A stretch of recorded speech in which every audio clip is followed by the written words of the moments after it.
What we don't talk about it moment shaped your entire family dynamic? So this happened when I was 15, and we still don't talk about it. Like, ever. Not even when we're drunk. Not even when someone almost brings it up and the room goes silent. It's just the thing we don't mention. My dad Frank always organized these massive Thanksgiving dinners where he'd invite extended family, even people we barely knew. Dad was big on family traditions and making everything perfect. He'd spend weeks planning the menu, rearranging furniture, and practicing his carving technique. No joke. My Uncle Bennett was always the black sheep. He'd show up late, sometimes tipsy, with some random girlfriend. My dad would just seethe, but never say anything because appearances mattered more than anything to him. This particular Thanksgiving, I remember it was unusually tense from the beginning. My sister Mindy, 17 at the time, had been super withdrawn for months. Like, barely talking to anyone, staying in her room, the whole moody teenager thing, but worse. I figured it was just normal teenage stuff, but my parents were constantly whispering about her behind closed doors. Uncle Bennett showed up on time for once. Shocking, but without a girlfriend. Instead, he brought my cousin Elias, who none of us had seen in years. Elias was older, maybe 25, and had this weird vibe. He kept staring at my sister in this way that made me uncomfortable, but I couldn't figure out why. Dinner started, and everything was going fine on the surface.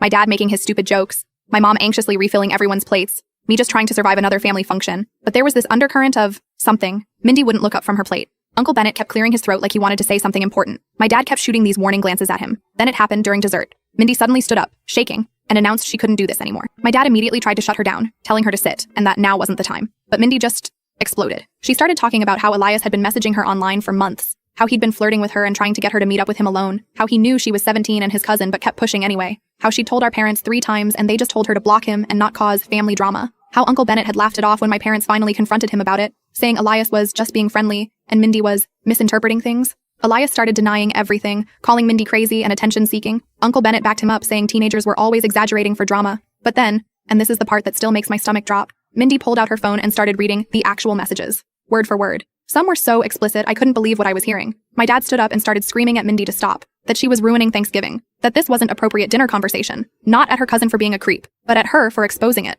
My mom just sat there frozen, staring at her plate. Mindy wasn't backing down though. She asked why protecting the family image was more important than protecting her. Why our parents were willing to invite someone who harassed her into our home and expect her to sit across from him and pretend everything was fine. Uncle Bennett eventually grabbed Elias and they stormed out. But not before Bennett told my dad this was why he never came to family functions, because we were all too sensitive and couldn't take a joke. After they left, my dad turned to all of us and said, "I'll never forget this. What happened tonight stays in this room. We will never speak of this again. This family doesn't air its dirty laundry." Mindy just laughed this hollow laugh and said, "That's the problem. It's not dirty laundry. It's me." She went upstairs and packed a bag, stayed at her friend's house for a week. When she came back, nobody mentioned what happened. Nobody. The night after Mindy left, I completely lost it. I screamed at my parents that they were disgusting for choosing family reputation over their own daughter. My dad's face turned this scary shade of red as he told me I had no idea what it took to keep a family together, that sometimes you had to make difficult choices. My mom just kept repeating, "You'll understand when you're older," between sobs. From that day forward, there was this unspoken rule that certain topics were just off limits. Uncle Bennett and Elias were never invited back, but we never talked about why. If anyone asked, my dad would just say they had scheduling conflicts.